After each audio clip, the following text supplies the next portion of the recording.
Chapter 8. Don't Tell Anyone. It was the first time Bob had run into any trouble underwater. A pang of alarm shot through him and he kicked his leg to free it. The grip on his ankle tightened. He was sure he could feel himself being pulled backwards. He turned frantically to see what had grabbed him, and as he did so, his arm brushed his face mask. The next thing he knew, he was blinded. Water had fogged the mask and for a second he couldn't remember how to clear it. Then something gripped his shoulder. For a moment he was sure the monster, whatever it was attacking him. But 3 light raps on his air tank told him Jeff Morton had come back to the rescue. Jeff's hand gripped his shoulder, calming him. Gradually Bob relaxed, though it did not release him. Forcing himself to breathe calmly, he turned his head to the right, reached up, and cracked the left side of his mask ever so slightly.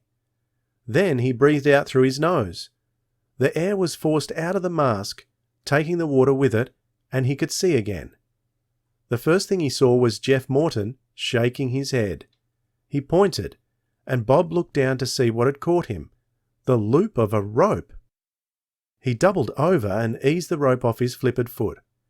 Angry at himself for panicking, he shot ahead a few feet and waited for Jeff, expecting him to end the dive immediately. However, Jeff formed a circle with his thumb and forefinger, a sign everything was okay. Then he swam ahead again and Bob followed, carefully keeping clear of the wrecked ship. They swam the length of the ship, then all round it, the fish moving aside for them as if they were just 2 harmless larger fish. Bob saw more lobsters sheltering themselves under the yacht. If he had brought a spear gun, he was sure he could have bagged a lobster or 2. They swam until Bob was relaxed again and enjoying himself. Then Jeff headed for the surface at an unhurried pace. They could see the bottom of the anchored motorboat. A moment later they came up beside it, their masked faces popping from the water like snouts of some strange monsters. Jeff swam to the steps at the side of the boat and climbed in. Bob followed. "How was it?" Pete said eagerly, helping him to the boat. Bob shook his head. "I didn't do so well," he said. "I got snagged on a rope and got panicky."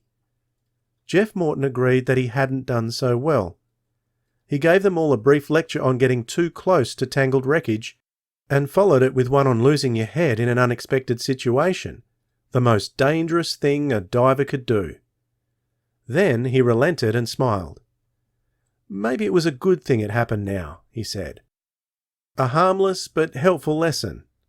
Bob recovered himself well, and next time I'm sure he'll keep calm. All right, Pete, now it's your turn." Pete got ready swiftly. In a moment the 2 divers were gone beneath the water, leaving Bob and Jupiter alone in the gently bobbing motorboat. Bob told Jupiter of his experience in more detail, adding, "I think the next time I go down I'll have more confidence. Now I know I can make myself act calm and clear my face mask if I have to." Jupiter was about to reply when they heard a voice hailing them. 100 yards away, the tiny sailing boat owned by Chris Marcos was gliding silently towards them. Chris came up beside them and swung round, letting his sail flutter down. His white teeth gleamed against his tanned face as he grinned at them. "That fellow Tom Faraday tells you bad things about me, I guess," he said, his smile vanishing. "I hope you don't believe him." "No," Bob said stoutly. "We don't believe him. We think you're all right, Chris." "I am glad to hear that," Chris declared. He reached out and caught the side of the motorboat to steady his craft. He looked at the variety of diving gear in the motorboat with some longing, but said airily, "Why do you need all that stuff to dive down to a sunken yacht? I can go down that far in just my own skin. I'm a real skin diver." "Is it true that Greek sponge fishers can go down more than 100 feet without any diving apparatus?" Bob asked. "Sure, easy," Chris boasted. "My father, when he is a young man, he goes down 200 feet with just a stone to make him sink fast, and a rope to pull him up again. He stays under 3 whole minutes without breathing." Chris's face clouded. "But he dives too long," he said, "and he gets sick. But some day I find treasure, take my father home, get a little boat in Greece, and be a fisherman myself." Chris's smile came back. "Got to get busy. Keep looking if I wish to find treasure," he said. He hesitated, then added, "Maybe I take you with me tomorrow if you like to go. Nice fun even if we find nothing." "That would be great," Bob said. "If we aren't needed, that is." "We might have to do something for the movie company," Jupiter added, "or practice diving some more." Then he surprised them and himself by giving a mighty sneeze. "Are you catching a cold, Jupe?" Bob asked. "Do not dive if you have cold," Chris warned. "Ears hurt fierce. Well, so long. I must get busy. See you tomorrow, maybe." He let go, hoisted his sail, and in a moment the little boat was skimming across the sunlit surface of the bay. A few minutes later, Pete and Jeff Morton surfaced and climbed aboard. Pete shucked off his gear, grinning wildly. "It was terrific," he said. "Had a little trouble clearing my Eustachian tubes. But I swallowed hard and that fixed them up. Now it's your turn, Jupe." Jupe got ready a little less eagerly than the others. Jupe was not naturally athletic, and though he liked swimming all right, he was not really keen on it. When he was ready and had passed Jeff Morton's inspection, he and Jeff slipped over the side. "Bob," Pete said excitedly as the other two vanished under the water, "guess what?" "What?" Bob asked. "I think I saw something. Just as we were turning to come up, I saw something gleaming on the sand about 50 feet from the sunken yacht. I bet it's a gold doubloon.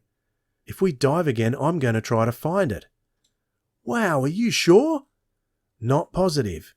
I just got a glimpse of something bright, but it could be.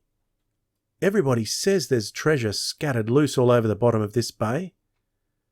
Bob started to reply, then stopped. Jeff Morton and Jupiter were already coming back up. In fact, Jeff was helping Jupiter, who was swimming blindly, his face mask twisted to one side of his face. "What happened?" Bob asked. "Nothing to be alarmed at," Jeff said. "Somehow Jupiter knocked his face mask loose. I don't know how, but we weren't down far and he didn't lose his air hose." The two climbed aboard, Jupiter looking miserable. "My ears hurt as we went down," he said. "I tried to swallow to open the Eustachian tubes. Then I had to sneeze.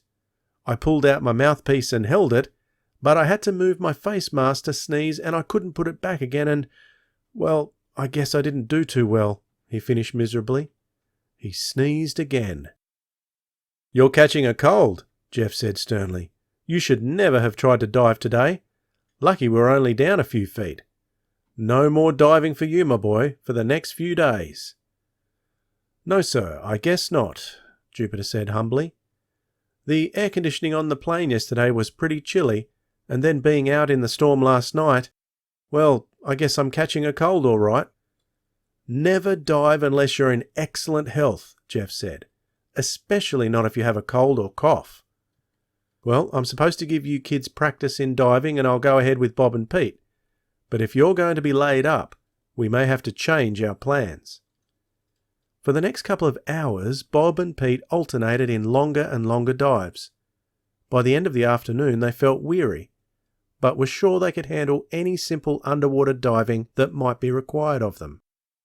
On each dive, Bob kept his eyes open for the shiny thing Pete said he'd seen, but he didn't spot it.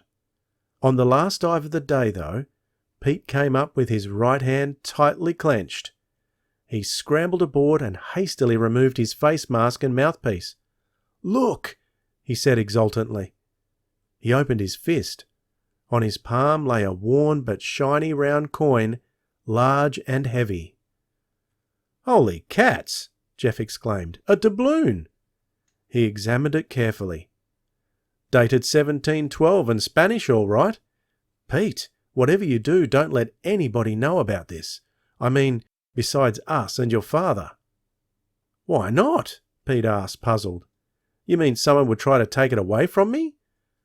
"No, it's yours all right. You found it on the open sea bottom. But the people around here are treasure happy. They know in their hearts that there isn't any gold on Skeleton Island, but if word got round that you'd found something, the treasure hunters would be swarming over the island in no time. They'd ruin any chance we have of ever getting that movie finished.